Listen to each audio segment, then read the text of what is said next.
Eta gogoratuko dugu, 21 kilometro dituzuela aurretik. Eta ibilbidea zer. Hemenetzi tunelari garego dituzue.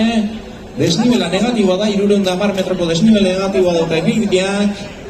Lehenengo kilometro pare bat. Eta azkenengo dauzpagos kilometro asfaltoan egingo dituzu eta besteak harri txintxorren gainean. Bidere, atundudua probarako. Beraz, ziztu eta joko zarete hemendik azken.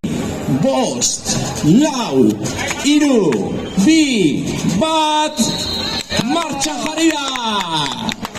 Urolako trenaren maratoia martxan da! Orain dela, mende bat, trenak egin zuen bidetik. Jongo zarete korrikalari guztiok, 750 partaide, eta 210 emakumezko. Animo guztioi, txipi-txapa. Herrian zehar egin gozue, lehen itzuli txiki bat. Eta horren, bide hori hartu, bide berdea, urolako bide berdea hartu eta oartzerako.